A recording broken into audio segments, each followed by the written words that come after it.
ప్రజలారా వినరండి ఈ సత్య సువార్త, సర్వజనులారా కనరండి ప్రభు సత్య సువార్త.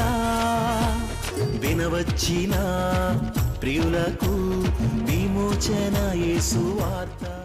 ప్రభు అయిన యేసుక్రీస్తు వారి యొక్క నామంలో మిమ్మల్ని అందరినీ ప్రేమతో ఈ సత్య సువార్త అనే ఈ కార్యక్రమానికి ఆహ్వానాన్ని తెలియజేస్తూ ఉన్నా. హాయ్ ఫ్రెండ్స్, దేవుని ఆశీర్వాదం మీ జీవితాల్లో ఉండాలని హృదయపూర్వకంగా నేను కోరుకుంటున్నా. మీరు, మీ కుటుంబం, మీ బిడ్డలు, మీకు కలిగినటువంటి సమస్తము ఆశీర్వదించబడిన గాక. యేసుక్రీస్తు ప్రభువారు మీ అందున్న కారణం చేత మీరు అన్ని విషయాలలో విజయం పొందుకుంటూ మంచిగా ముందుకు సాగిపోవాలని హృదయపూర్వకంగా నేను కోరుకుంటున్నా. ప్రతిరోజు ఈ టైంలో మీ దగ్గరికి వచ్చి మీతో దేవుని యొక్క వాక్యాన్ని ముచ్చటించడానికి దేవుడు నాకు అనుగ్రహించిన ఈ గొప్ప అవకాశాన్ని బట్టి నేను దేవుని స్తుతిస్తూ ఉన్నా. మీకంటే నేనేం గొప్ప కాదు. నాలో ఉన్న క్రీస్తు ప్రభువే మీలో ఉండి ఉన్నారు. మీలో ఉన్న అదే యేసుక్రీస్తు వారు నాలో ఉండి ఉన్నారు. కేవలం దేవుని యొక్క కృప మీ ముందుకు నేను ఎలాగ నుంచి మాట్లాడడానికి దేవుడు అవకాశం ఇచ్చినారు. ఏమో ఒకవేళ ఈరోజు నీ కార్యక్రమాన్ని వీక్షిస్తున్న మీలో ఒకరు నాకంటే కూడా ఘనంగా దేవుని కొరకు వాడబడ్డానికి, టీవీలో వర్తమానం ఇవ్వడానికి దేవుడు మిమ్మల్ని పిలుస్తూ ఉన్నాడేమో, దేవుడు మిమ్మల్ని ఏర్పాటు చేసుకుని ఉన్నాడేమో. అంత మాట అనొద్దు పాస్టర్ గారు అని అనొద్దు మీరు. నేను దీవించా, ఆ దీవెన ప్రకారంగా మీరు దీవించబడ్డారు. మీరు నాకంటే కూడా ఘనంగా గొప్పగా మీరు వాడబడ్డానికి దేవుడు మిమ్మల్ని ఏర్పాటు చేసుకుని ఉన్నాడు. నేను ఎప్పుడు అంటూ ఉంటాను, ఒక్క సువార్తరాజు ఈ భూమి మీద చాలు, ఇంకొక సువార్తరాజు ఈ భూమి మీద డూప్ తయారవనక్కర్లేదు, మనకి డూప్ ఉండక్కర్లేదు. ఒకవేళ దేవుడు తయారు చేస్తే సువార్తరాజు కంటే గొప్పవాడిగా మిమ్మల్ని తయారు చేయాలని నేను కోరుకుంటూ ఉన్నా. ఇలా అంటున్నప్పుడు ఒక కుమార్తె అనుకుంటూ ఉంది, ఏమండి ఎంతసేపు మీ మగవాళ్ళని దీవిస్తారు కానీ ఆడవాళ్ళు మేము వాడబడ్డానికి లేదా అని చెప్పేసి అని ఒక రోషంగా అనుకుంటున్నారు. నీ రోషమే నిన్ను తప్పకుండా వాడుకుంటుంది. అమరే అటువంటి జలసి ఉండాలిరా, అటువంటి రోషం ఉండాలిరా. ఆడపిల్లవైనా నీ కలిగినటువంటి రోషాన్ని బట్టి దేవుడు నిన్ను ఒక బలమైన సాధనంగా ఆ దేవుడు వాడుకునడానికి సిద్ధంగా ఉండి ఉన్నాడు. గెట్ రెడీ, నువ్వు కూడా సిద్ధంగా ఉండు. దేవునికి ఇచ్చే అవకాశాలన్నీ కూడా వాడబడ్డానికి సిద్ధంగా ఉండు. What ever the opportunity that comes to you, just use it for his glory. అది ఆయన మహిమ కొరకు అన్నట్టుగా దాన్ని వినియోగించుకొని ఆయన నీకిచ్చిన ప్రతి అవకాశాన్ని సద్వినియోగపరచుకోమని కుమార్తెగా నీతోటే చెప్తున్నాను, నీకే చెప్తున్నాను. Yes, you are a mighty weapon in the hands of God.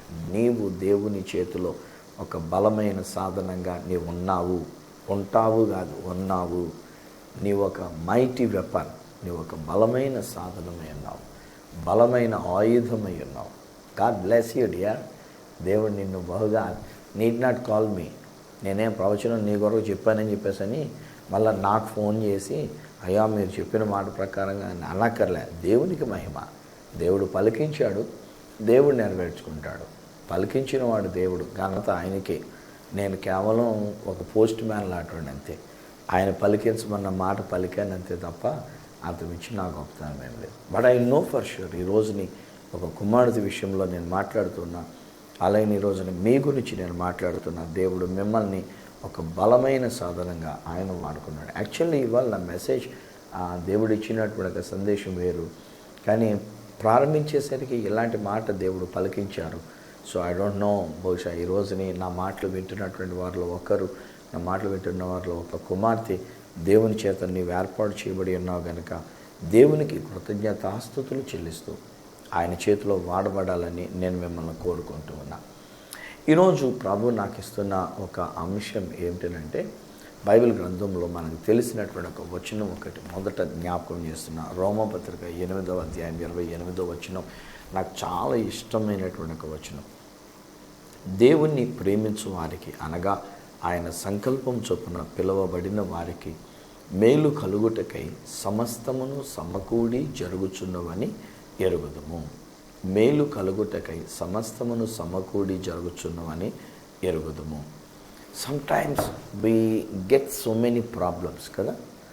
కొన్నిసార్లు చాలా సమస్యలు మనం ఎదుర్కొంటూ ఉంటాం, శ్రమలు మనం ఎదుర్కొంటూ ఉంటాం, కష్టాల్ని మనం ఎదుర్కొంటూ ఉన్నాం, నలుగొట్టబడినటువంటి ఒక పరిస్థితులను మనం ఎదుర్కొంటూ ఉండి ఉన్నాం.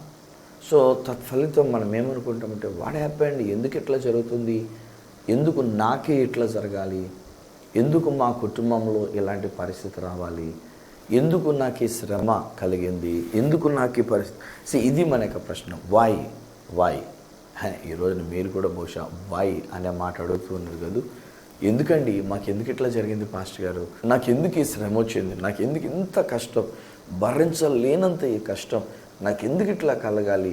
బహుశా అది మీరు నలిగిపోతున్నటువంటి ఒక విషయం. ఈరోజుని ఒక వ్యక్తి యొక్క జీవితాన్ని నేను మీకు జ్ఞాపకం చేయాలని ఆశపడుతున్నా. ఇలాగనే బహుశా ఎంతటి టెన్షన్ ఆయన ఎదుర్కొని ఉండి ఉండవచ్చు. ఆ వ్యక్తి పేరు ఆఫ్కోర్స్ మనందరికీ తెలిసినటువంటి వాళ్ళే, లేకపోతే క్రైస్తవ సమాజానికి బాగా తెలిసినటువంటి ఒక వ్యక్తిత్వమే. ఆయన పేరు యోసేపు. యోసేపు యొక్క స్టోరీ జస్ట్ బ్రీఫ్గా నేను మీతో పంచుకోవాలని ఆశపడుతున్నాను. తండ్రి చేత బహుగా ప్రేమించబడ్డాడు. తండ్రికి ఒక గారాలు కొడుకు. ఆ తండ్రికి తనకి ఇష్టమైనటువంటి ఒక భార్య, ఆమె యొక్క కుమారుడు కనుక ఈ కుమారుని చాలా ఎక్కువ ప్రేమించాడు. ఎంతగా ప్రేమించాడు అంటే, మిగతా కొడుకులందరికంటే ఈ యోసేపు అనేటువంటి ఈ కుమారునికి విచిత్రమైన నిలువుటంగి గుట్టించాడంట. విచిత్రమైన నిలువుటంగి, బహుశా డిజైన్ ఎంతటి ఎలాంటి రంగురంగుల నిలువుటంగియో నాకు తెలియదు, కానీ బట్ విచిత్రమైన నిలువటంగి కుట్టించినాడు. ఈలోగా ఈ యోసేపు ఈయనకి కల వచ్చింది. 2 సార్లు కలలు కన్నాడు. ఈ 2 కలలలో కూడా తన సొంత అన్నయ్యలు తనకు నమస్కారం చేస్తున్నట్లు, మరొక కళలో ఈవెన్ అమ్మ నాన్న లాంటి సూర్యచంద్రులు కూడా ఈయనకి నమస్కారం చేస్తున్నట్టుగా కళ వచ్చింది. చెప్పేశాడు నిర్మోహమాటంగా వాళ్ళ అన్నయ్యలతో, అన్నయ్యలు ఇలాంటి కళ వచ్చింది నాకు, మీరు నాకు నమస్కారం చేశారు, మీరు పనాలు నాకు నమస్కారం చేసినాయి అంటే వాళ్ళ కోపం వచ్చింది. ఒరే చిన్నోడా, ఊరుకోరా, ఏంట్రా నువ్వు అలాంటి మాటలు మాట్లాడతావు, నువ్వేంటి, నువ్వు చిన్నవాడువేంటి, మేము నమస్కారం చేయడం ఏంట్రా, పోనీ మేము నమస్కారం చేయడమే శృతి మించిన రీతిగా నువ్వు మాట్లాడుతున్నావు అంటే చివరికి అమ్మ నాన్న కూడా నీకు నమస్కారం చేస్తారా, ఏంట్రా నువ్వు మాట్లాడుతున్నావు, నోర్మై అని చెప్పేసి అని వాళ్ళు గద్దించారు. ఈ యోసేపుని గురించి మనం ఆలోచన చేసినట్లయితే నిజానికి చిన్న వయసులోనే 17 సంవత్సరాల వయసులో నుండి ఇతడు ఒక పనిలో చేరి తను పని చేస్తున్నట్లుగా, పరిచయం చేస్తున్నట్లుగా యోసేపుని గురించినటువంటి ఒక విషయం. బై ద వై నేను చెప్తున్నా, యవ్వన బిడ్డలు మీ యొక్క యవ్వన ప్రాయంలో మీరు కష్టపడి సంపాదించడం నేర్చుకోవాలి. అమ్మ నాన్నలు సంపాదించిన దాని మీద తినేసి తిరగడం ఇది మంచి పద్ధతి కాదు. మీ అంతటా మీరు కూడా సంపాదించుకోవాలి. ఐ థింక్ నాకు జ్ఞాపకం వస్తుందంటే, నేను 16 సంవత్సరాల వయసులో రక్షింపబడ్డా. నేను బైబిల్ కాలేజీకి వెళ్ళా. 16 ఏటనే బైబిల్ కాలేజీకి వెళ్ళిపోయా, బైబిల్ ట్రైనింగ్ కొరకు వెళ్ళిపోయా. నేను అక్కడికి వెళ్ళిన మొదటి సంవత్సరం దాటి 2వ సంవత్సరం అంటే నేను 17 సంవత్సరాల వయసులో ఉంటుండగా నేను అక్కడ సంపాదించడం మొదలుపెట్టా. నా మొట్టమొదటి జీతం 1977లో నేను సంపాదించినటువంటి జీతం నెలకి 5 రూపాయలు. నెలకి 5 రూపాయలు. ఆ 5 రూపాయలు తీసుకున్నప్పుడు నాకు ఎంత ఆనందమైందో నాకు చెప్పలేను. నా సంపాదన, నా కష్టపడి సంపాదించి కష్టార్జితంతో సంపాదించినటువంటి సంపాదన. ఆ తర్వాత అదే కాలేజీలో నేను పని చేసుకుంటూ, నేను ఒక చోట నాకు సగం ఫీజు వచ్చేది, ఇంకొక చోట నాకు సగం ఫీజు వచ్చేది. 2 చోట్ల నేను కాలేజీలో పని చేసుకుంటుండేవాడిని. చివరికి హాలిడేస్లో కూడా నేను ఇంటికి రాకుండా నేను అక్కడే ఉండిపోయి, నేను లైబ్రరీలో పనిచేసేటువంటి ఒక ఉద్యోగానికి దాన్ని బట్టి నేను అక్కడ భోజనం చేయడానికి నాకు సరిపోగా, నాకు మిగిలిన డబ్బులు నేను ఉంచుకోగా, ఆ డబ్బులతో మళ్ళీ నెక్స్ట్ అకాడమిక్ ఇయర్కి నేను కట్టవలసినటువంటి ఒక ఫీజు నేనే కట్టుకోవడానికి అనేటువంటి రీతిగా పేరెంట్స్ దగ్గర నుంచి ఎదురు చూసేవాడిని కాదు. పేరెంట్స్ దగ్గరికి ఎప్పుడు కూడా నాన్నగారు డబ్బులు అయిపోయినాయి పంపించండి అని చెప్పేసి అని అడిగేవాడిని కాదు. వాళ్ళు పంపేవారు, వాళ్ళు రెగ్యులర్గా దాన్ని వాళ్ళు ప్రతి నెల నాకు ఒక 100 రూపాయలు చొప్పున ఉన్నట్టుగా నాకు పంపుతుండేవారు. ఈలోగా నేను సంపాదించుకున్న దాంతో నా ఫీజు నేను కట్టుకునేవాడిని. వాళ్ళు పంపించినటువంటిది ఎక్స్ట్రాగా ఖర్చు పెట్టుకోవడానికి అనేటువంటి రీతిగా ఆ రోజుల్లో నాకు ఉంటూ ఉండేది. సో ఈరోజుని యవ్వన బిడ్డలైనటువంటి వారికి నేను మనవి చేస్తున్నాను, మనం చాలా వయసు వచ్చేటంత వరకు, తర్వాత చదువు అయిపోయిన తర్వాత దానికి సంబంధించిన ఉద్యోగం వచ్చేటంత వరకు నేను వెయిట్ చేస్తాను అని వెయిట్ చేయొద్దు. సంపాదించడానికి, పని చేయడానికి నేర్చుకునడం మొదలు పెడదాం. యోసేపు 17 సంవత్సరాల వయసులో ఉంటుండగానే అతడు పని చేయడం మొదలుపెట్టినాడు. ఒకరోజు నీ తండ్రి ఈ యోసేపుని పిలిచి, నాయనా, నీ అన్నయ్యలు పొలానికి వెళ్ళారు, గొర్రెలను తీసుకొని వెళ్ళారు, వాళ్ళకి పాపం తినడానికి ఏమన్నా ఉందో లేదో, వాళ్ళ కోసం నేను ఈ యొక్క భోజనం మూట కట్టి పెట్టాను కనుక ఈ పదార్థాలు తీసుకొని వెళ్ళి మీ అన్నయ్యలకి ఇవ్వరా అని చెప్పేసి అని కావిడేసి పంపించారు. ఆ కావిడ మోసుకొని వస్తున్నాడు ఈయన. ఈలోగా దూరం నుంచి చూచినటువంటి యొక్క అన్నయ్యలకి ఒక్కసారిగా ఒక ఆలోచన వచ్చింది, ఒరే మనం వీడికి నమస్కారం పెడతాడని కలలు కంటున్నవాడు వస్తున్నాడు రా, వీడి కళలు ఏమవుతాయో చూద్దాం, వాడిని చంపేసి ఇక్కడ గోతులో పెడేద్దామని చెప్పేసి అని. ఎంత దురాలోచన! ఈ రోజున బహుశా మన సొంత అన్నలే మన మీద అలాంటి ఆలోచన కలిగిన వాళ్ళు ఉన్నారు కదూ. మీ బ్రదరు, మీ అన్నగారు బహుశా మీ మీద ఇలాంటి పన్నాగం పని ఉన్నారేమో కాదు. మీ జీవితాన్ని పాడు చేయడానికి, మిమ్మల్ని పాడు చేయడానికి బహుశా మీ సొంత పెద్దవాళ్ళు, సీనియర్లు అయినటువంటి వాళ్ళు బహుశా మీ జీవితాన్ని మీద బురద చల్లడానికి బహుశా ప్రయత్నం చేసి ఉన్నారేమో కదా. స్టార్టెడ్ యోసేపు గారి యొక్క జీవితంలో. మొట్టమొదటి అక్కడికి వచ్చిన వెంటనే వాళ్ళు ఏం చేశారంటే వాడిని తీసి అక్కడున్న గోతులో పడేశారు. ఈలోగా అన్నయ్య గారు, అందులో పెద్ద అన్నయ్య గారు కాస్త బయటకు వెళ్ళేసరికి వీళ్ళేమనుకున్నాడు, చచ్చా వీడు పాపం ఎందులోనే గోతులోనే పడి చచ్చింది కానీ దానికంటే వీడిని తీసి మనం అదిగో వర్తకులు ఎవరో వస్తున్నారు వాళ్ళకి అమ్మేద్దాం రెండ్రా అని చెప్పేసరి మళ్ళీ గోతులోంచి తీసి వాని యొక్క నిలువుటంగిని తీసివేసి వాడిని ఒక బానిసగా అన్నట్టుగా యోసేపుని అక్కడ వెళుతున్న వ్యాపారస్తులైనటువంటి వారికి అమ్మివేశారు. ఇప్పుడు అతడు వెళుతూ ఉన్నప్పుడు ఆ ఒంట్లు వెనకాల బహుశా తాడుతో కట్టేసి ఒక బానిసను అన్నట్టుగా తీసుకొని వెళుతున్నాడు. ఊహించుకుంటుంటే భలే విచారం అవుతుంది కాదు. ఈయన యాక్చువల్లీ ఒక అధికారిగా ఉంటాడని, తర్వాత అన్నయ్యలు కూడా ఇతనికి నమస్కారం చేస్తాడని, ఇతడేదో పెద్ద ఇదిగా నిలబడతాడని ఇలా అనుకున్నటువంటి ఈ యోసేపు యొక్క జీవితం ఇప్పుడు ఎలా వెళుతుంది అంటే ఒక బానిసగా కట్టబడినటువంటి వాడుగా ఆ ఒంట్లు వెనకాల నడుచుకుంటూ ఏడ్చోబడుతూ ఇలాగున వెళుతున్నటువంటి యోసేపు యొక్క జీవితం. తీసుకొని వెళ్ళారు ఐగుప్తుకు తీసుకొని వెళ్ళారు. ఐగుప్తులోనికి వెళ్ళినప్పుడు అక్కడ సంత ఉంది, మనుషుల సంత, పశువుల సంత కాదు, అది మనుషుల సంత. అక్కడ మనుషుల్ని అమ్ముతూ ఉంటారు. మాకు పిఠాపురంలో పశువుల సంత ఉంది, దాని ప్రక్కనే మామయ్య గారి యొక్క సంఘం, ఆయన కట్టించినటువంటి ఒక సంఘం అక్కడ ఉండింది. ఇంతకు మునుపటి దినాల్లో నేను కూడా అక్కడ ఉన్నప్పుడు అక్కడికి వెళ్ళేటప్పుడు సాధారణంగా ఈ శనివారం ఈ పశువుల సంత జరుగుతుందంటే మాకు ప్రక్కనే ఒక మంచి దొడ్డి ఒకటి ఉన్నది. అందులో ఉండేటువంటి వాళ్ళు ఏం చేస్తారంటే కొన్ని గేదెలను తీసుకుని వచ్చి వాటిని బాగా మేపి తయారు చేసి అవి సూడిదైనప్పుడు, గర్భవతి అయినప్పుడు ఈనేటువంటి సమయం వచ్చేటువంటి తరుణంలో అప్పుడు దానికి నూనె రాసి నిగనిగలాడుతున్నట్టుగా తయారు చేసి దానిని సంతలో పెట్టి అమ్ముతుండేవారు. మంచి రేట్ వచ్చేది, మంచి వ్యాపారం జరుగుతుండేది. అలాగనే ఇప్పుడు మనుషులను కూడా అమ్మేటప్పుడు ఈ మానవులైనటువంటి వాళ్ళు కూడా ఏం చేసేవాళ్ళు అని అంటే వీరి బాగా నూనె రాసి నిగనిగలాడుతున్నట్టుగా తయారు చేసి, నేను విన్న ఒక విషయం ఏంటంటే ఒంటి మీద వస్త్రము లేకుండా వాళ్ళని తీసుకెళ్ళి అక్కడ నిలబెట్టేవారంట. ఒంటి మీద వస్త్రము లేకుండా అక్కడ నిలబెట్టేవారు. వచ్చిన వాళ్ళందరూ ఏకాదిగా చూసేవారన్నమాట. వీడు బాగున్నాడా, వీడి శరీరం ఎట్లా ఉంది, కండలు తిరిగినాయా లేవా, వీడు బాగా పనిచేస్తాడా లేదా అని చూసుకుంటుండేవారు. ఇలాగున చూసుకుంటూ ఉంటుండగా సైన్యాధిపతిగా ఉండినటువంటి పొతీఫర్ అనేటువంటి ఆయన రాజుగారి దగ్గర ఉండేటువంటి ఒక వ్యక్తి ఈ కుర్రవాడిని చూసి కొనుక్కొని తీసుకొని వెళ్ళాడు. పోనీలేండి, సంత మార్కెట్లోంచి కొనుక్కొని వెళ్ళినటువంటి యొక్క పొతీఫర్ తన ఇంటిలో ఇతను పెట్టి ఆయన పనుల మీద ఆయన తిరుగుతూ ఉన్నాడు. కొంతకాలానికి బహు చిన్న వస్త్రాన్ని, తువ్వాలు లాంటిది మాత్రమే దాసుడుగా కట్టుకొని తిరుగుతున్న ఈ యోసేపును చూచిన పొతీఫర్ భార్య శోధనలోనికి రమ్మని అడిగింది, శోధించడానికి ప్రయత్నం చేసింది. తత్ఫలితం ఈయన ఏం చేశాడంటే ఆ శోధనలో పడకుండా, వామ్మో నిన్ను తప్ప నాకు మిగతా ఇల్లంతా కూడా నా యజమాని నాకు అప్పగించినప్పుడు నీతో నేను ఈ శోధనలో ఎలా పడిపోగలను అని చెప్పి తను పట్టుకున్నటువంటి ఒక వస్త్రాన్ని విడిచిపెట్టేసి పారిపోయాడు. హాయ్ ఫ్రెండ్స్, ఇక్కడ కూడా ఒక మాట చెప్పిన, మనకి ఏదైనా శోధన ఎదురైనప్పుడు, ఇలాంటి పరీక్ష ఎదురైనప్పుడు, లేకపోతే ఒక శోధన అనేటువంటిది మనకి ఎదురైనప్పుడు ఎంతమంది మేము నిజంగా అలా పారిపోగలుగుతున్నాం? నా మటుకైతే ఆలోచన చేస్తుంటే నేను అనుకుంటాను, ఒకవేళ ఎవరైనా ఎలాగున ఇంట్లో పనిచేస్తున్నటువంటి వారిని, ఇంట్లో ఉన్న యజమానురాలి పాపం చేద్దాం రా, ఎవరు లేరు ఇంట్లోని, అందరూ బయటికి వెళ్ళిపోయారు, తోటి పనివారు కూడా ఎవరూ లేరు, మనిద్దరమే ఉన్నాం గనక పాపం చేద్దాం రా అని గనక ఆడమనిషి పిలిచినట్లయితే పడిపోకుండా ఉండే మగాడు ఎవరుంటారు చెప్పండి కదా. ఖచ్చితంగా ఒక ఆలోచన కూడా ఎట్లా వస్తుందంటే, అరే యజమానురాలనే కనుక మనం పడవేసుకుంటే, యజమానురాల యొక్క ప్రేమలో మనం పడితే, ఆమెను మనం తృప్తిపరచగలిగితే ఇక ఇంట్లో యజమానులాగానే తిరగవచ్చు, ఇంట్లో ఒక బాస్ లాగా అన్నట్టుగా తిరగవచ్చు, మిగతా వాళ్ళందరి మీద పెత్తందారితనం చేయొచ్చు, ఇంట్లో ఉన్నటువంటిది అంతా కూడా హాయిగా అనుభవిస్తూ ఉండవచ్చు.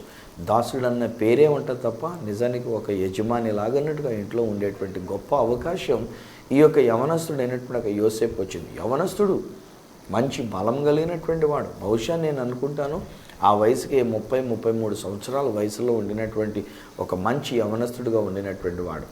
ఏం జరిగింది, అక్కడి నుంచి పారిపోయేసరికి ఊరుకున్నాడా?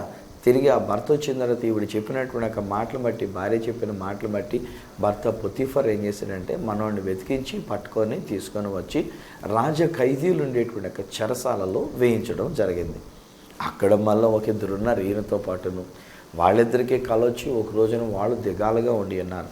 ఏమ్రా బాబు మీకు ఏంటంత దిగులుగా ఉన్నారు, ఏమైంది అని చెప్పేసానంటే ఇలాంటి కళలు వచ్చినాయి అని చెప్పేసి అని చెప్పాను.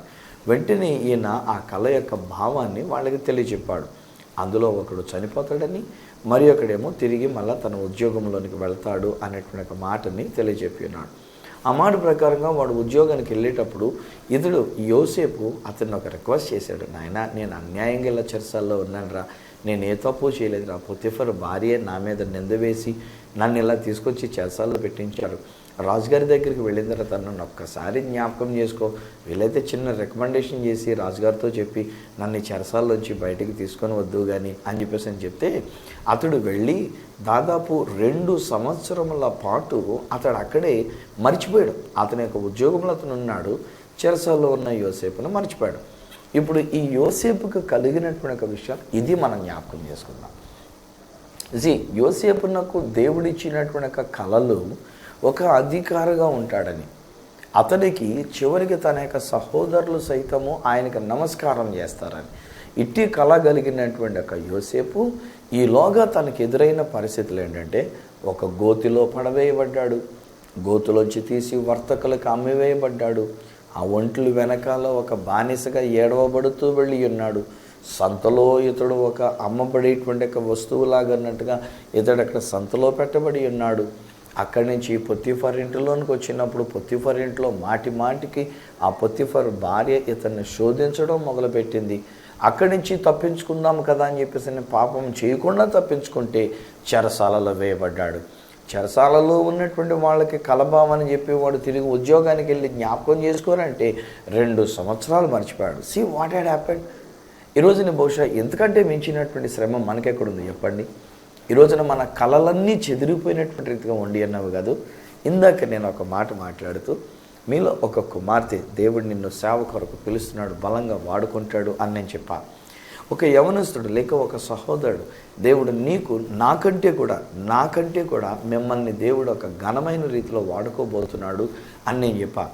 వెంటనే మీలో ఒక స్పార్క్, ఒక కణము మీలో ఒక జ్వాల మీలో వెలిగింది. వావ్, దేవుడు నన్ను వాడుకోబోతున్నాడు, దేవుడు నన్ను అంత గొప్పగా తీసుకెళ్ళబోతున్నాడు అని మీరు అనుకున్నారు.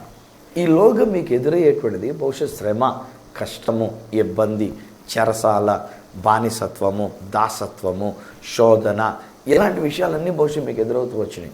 ఈలోగా మనం ఏమనుకుంటామంటే ఆయన ఏదో అలాగ అన్నాడు కానీ నన్ను కాదులే, నా జీవితం అంత సీన్ లేదులే, నాకు అంత బ్యాక్గ్రౌండ్ లేదులే, నాకు అంతటి పరిస్థితులు లేవులే అని చెప్పేసి ఒకవేళ మీరు అనుకుంటూ ఉండి ఉన్నారేమో. ఇప్పటికే ఒకవేళ ఒక ప్రవచనం మీ కొరకు అనుగ్రహించబడింది, ఒక మంచి వాగ్దానం మీ జీవితంలో మీకు అనుగ్రహించబడింది.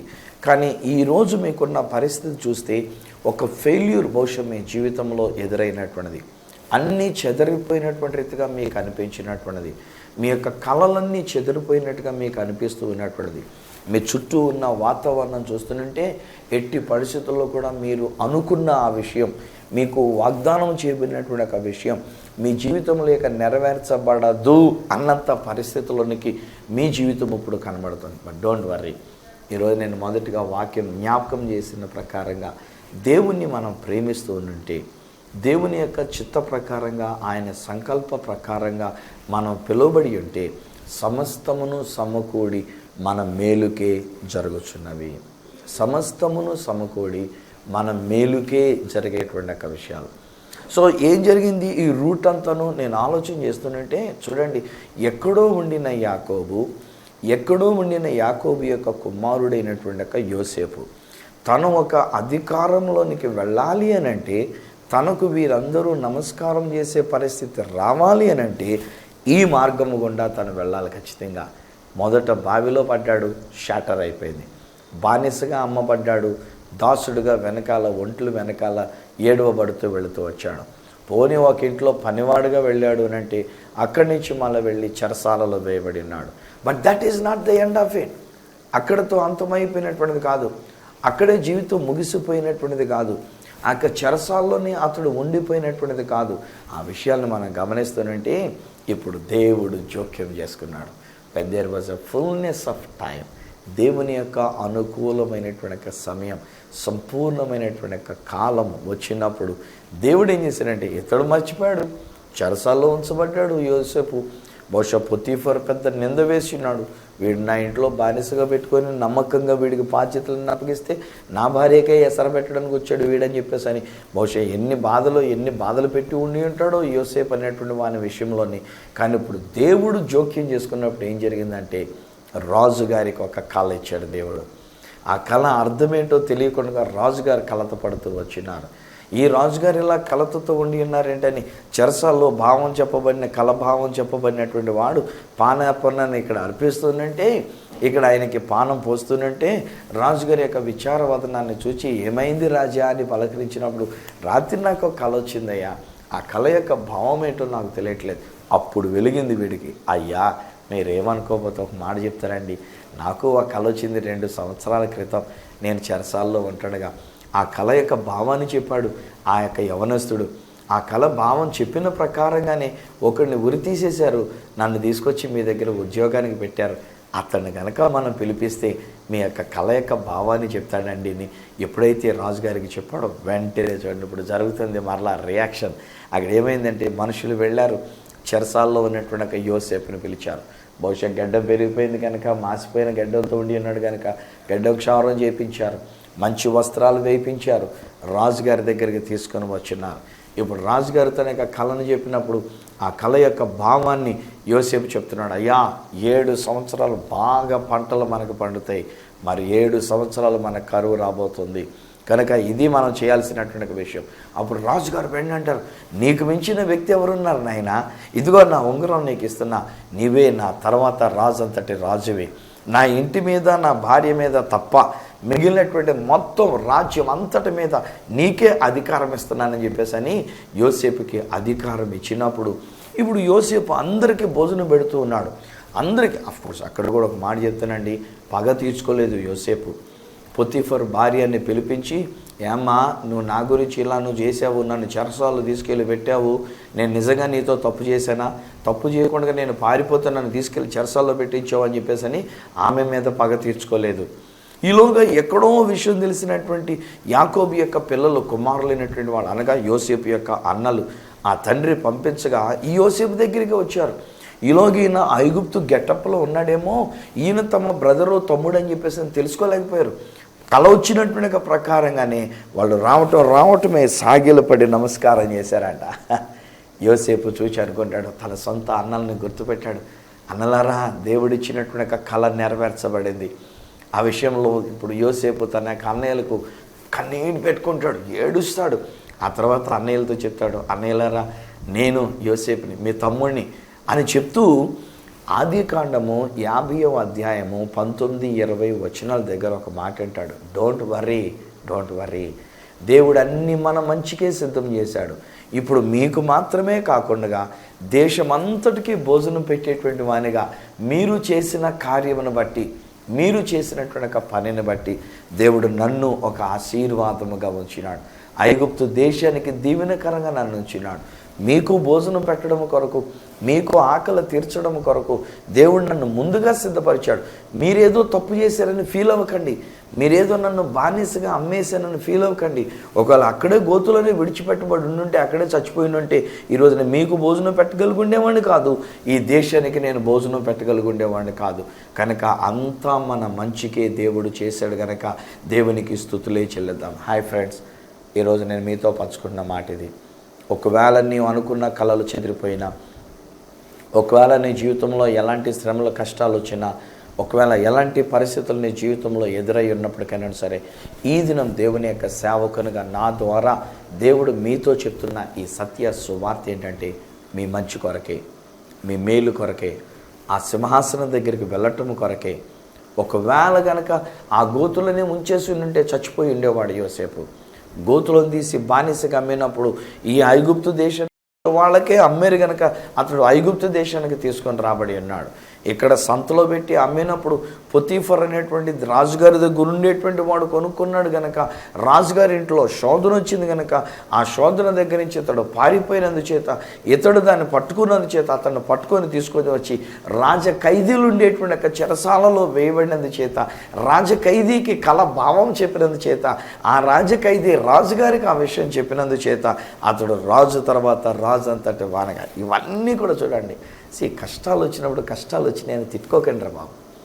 ఈరోజు ఏదైనా శ్రమ వచ్చినప్పుడు శ్రమ వచ్చిందని నలిగిపోకండి. ఈరోజు నేను మీతో పంచుకున్న మాట ఏంటంటే, ఇవన్నీ మన మంచి కొరకే అని ఎదురు చూడండి. ఏదో ఒకరోజు మీరు సింహాసనం దగ్గరికి వెళ్తారు. ఏదో ఒకరోజు మనము ఒక ఉన్నతమైనటువంటి ఒక స్థితిలో మనం ఉండగలుగుతాం. దేవునికి మహిమ తెచ్చేటువంటి ఒక విధానంగా మనం ఉండగలుగుతాం. ఏదో ఒక రోజు ఆ దేవుడు మన కొరకు చూపించినటువంటిది, దేవుడు మనకిచ్చిన కళ నెరవేర్చబడినట్లుగా దేవుడు మనల్ని ఒక ఉన్నతమైన స్థానంలో ఉంచుతున్నాడు. అంతవరకు మనం ఎలా ఉండాలంటే ఓపికగా ఉండాలి. అంతవరకు మనం ఒక మంచి జీవితాన్ని కలిగి ఉండాలి. మధ్యలో శోధనలు ఎదురైన శోధనలకు లొంగిపోవద్దు. శ్రమలు ఎదురైన చేత దేవుణ్ణి తిట్టుకోవద్దు, దేవుని దూషించుకోవద్దు. నీ ఓపికగా కనుక నువ్వు కనిపెట్టినట్లయితే, శోధనలో పడిపోకుండా, పాపము చేయకుండా నువ్వు కనిపెట్టినట్లయితే, ఒక రోజు వస్తుంది దేవుడు నిన్ను ఒక ఉన్నతమైన స్థానంలో ఉంచుతున్నాడు. తండ్రి, నీకు వందనాలు. ఈ బిడ్డల కొరకు నేను ప్రార్థిస్తున్నా. నిజమేనైనా మా జీవితంలో కూడా అనేకమైన కళలు చెదిరిపోయిన స్థితిలో ఉండి ఉన్నామేమో. ఈరోజు మాకున్న ఈ పరిస్థితి మేము తట్టుకోలేని స్థితిలో ఉండి ఉన్నామేమో. ఈరోజు మాకున్న పరిస్థితి చూస్తూనే ఉంటే, ఇక మా కళలు చెదిరిపోయినాయి, ఇక మాకు ఆ జీవితం లేదు, ఇక మా బ్రతుకు అయిపోయింది అనేటువంటి పరిస్థితికి ఒకవేళ మేము వచ్చి ఉన్నామేమో. యేసు నామములో నేను పలుకుతున్నా, ఈ బిడ్డల యొక్క జీవితంలో నువ్వు అనుగ్రహిస్తూ ఉన్నటువంటి ఒక ఉన్నతమైన స్థానము కొరకు నీకు వందనాలు. వాని ఉన్నత స్థానంలో నిలబెడుతున్నందుకు నీకు వందనాలు. ఈ రోజున్న పరిస్థితి ఇది ఏటెళ్ల కాలం ఉండేటువంటి ఒక పరిస్థితి కాదు నాయన. ఒకరోజు నీ వాడిని లేవనెత్తుచున్నావు నాన్న. ఒక రోజున వాడిని సింహాసనం దగ్గర తీసుకుని వెళుతున్నావు, ఒక అధికారంలోను తీసుకుని వెళుతున్నావు. నేను ముందుగా పలికినటువంటి ప్రకారంగా నీ సేవకునైనా నాకంటే కూడా ఘనమైన సేవ వీరికి నేను ఇస్తున్నావు. ఉన్నతమైన స్థితిలో వారిని నిలబెడుతున్నావు. మంచి పేరు ప్రఖ్యాతులను వారికి నేను ఇస్తూ ఉన్నావు కనుక నీకు వందనాలు, నీకు స్తోత్రాలు. ఈ బిడ్డలను, ఈ యవనస్తులను, ఈ కుటుంబాన్ని నీ చేతులకు అప్పగించుకుంటూ ఉన్న వాస్తవాలను చూచి బెంబేలెత్తిపోకుండా, నన్ను ఏదైనా శోధన ఎదురైనప్పుడు, పాపపు శోధన ఎదురైనప్పుడు పాపంలో పడిపోకుండా తమను తాము కాపాడుకున్నట్టు వలన నీ చిత్తాన్ని నెరవేర్చడానికి, నీ ఆశయాన్ని నెరవేర్చడానికి అట్టి కృప ఈ బిడ్డల మీద కుమ్మరించమని యేసు శక్తిగల నామమున ప్రార్థించి పొంది ఉన్నాము తండ్రి. ఆమేన్. తండ్రి, కుమార, పరిశుద్ధాత్మలను దేవదేవుని దీవెన ఆశీర్వాదం ఆయన బిడ్డలుగా మీకును మీ కుటుంబములకును నిత్యము తోడయండి మిమ్మల్ని ఆశీర్వదించి నడిపించును గాక. ఆమేన్. ఆమేన్. దేవుడు మీకు తోడై ఉన్నారు. యోసేపునకు తోడైన దేవుడు మీకును తోడై ఉన్నారు. మీరు ఏమాత్రం కూడా శోధనలో పడకుండా ఆయన మిమ్మల్ని కాపాడుతూ ఉన్నారు. అంతేకాదు, మీకు వచ్చిన శ్రమలో ఆయన మీతో ఉన్నారు గనక దేవుని దూషించకుండా మీరు కనిపెడుతూ ఉన్నప్పుడు ఒక రోజు వస్తుంది, ఆ దేవుడు మీ కొరకు సిద్ధపరిచినటువంటి ప్రణాళిక మీ జీవితంలో నెరవేర్చి మిమ్మల్ని అత్యున్నతమైన స్థానంలో ఆయన ఉంచనే ఉన్నారు. ఒకవేళ ఈ లోకంలో మనం అధికారాల్లోనికి అన్నట్టుగా వెళ్ళకపోయినా, నేను అంటాను స్నేహితులారా, ప్రభు రాకడ జరిగినప్పుడు మహిమ దేహములతో ఆ ప్రభువుతో పాటు ఉండినప్పుడు ఈ లోకాన్ని పరిపాలించడానికైనటువంటి అధికారం దేవుడు మనకిస్తూ ఉన్నాడు. ఈ విషయంలో ఒకవేళ మీరు ఏదైనా నేర్చుకున్నటువంటి దానిని బట్టి తెలుసుకోవాలని ఇంకా ఆశ మీకున్నట్లయితే, లేక మీరు పొందుకున్నటువంటి ఒక మేలులు నాతో మీరు పంచుకోవాలని కోరుకున్నట్లయితే, నా అడ్రస్ ఈ సత్య సువార్త, సామర్లకోట 533440, తూర్పుగోదావరి జిల్లా, ఆంధ్రప్రదేశ్. అడ్రస్ మరొకసారి చెప్తూ ఉన్నా, ఈ Satya Suvartha, Samalkot 533440, east Godavari district, Andhra Pradesh. అప్పటికి ఒకవేళ నాతో మీరు ఫోన్లో మాట్లాడాలని కోరుకున్నట్లయితే నా ఫోన్ నెంబర్స్ 9848110907, 9440040992, 8885552766. ఒకవేళ నాకు ఈమెయిల్ చేయాలనుకున్నట్లయితే నా ఈమెయిల్ ఐడి isathyasuvartha@gmail.com. మళ్ళీ నెక్స్ట్ ప్రోగ్రాంలో మిమ్మల్ని కలుసుకునేటంత వరకు మిమ్మల్ని అందరినీ మనలను హెచ్చించి, మనల్ని గణపరిచి, ఆశీర్వదించి ఆ యేసయ్య చేతులకి మిమ్మల్ని అప్పగిస్తూ మీ దగ్గర సెలవు తీసుకుంటున్న మీ ప్రియమైన సహోదరుడు ఈ సత్య సువార్త రాజు.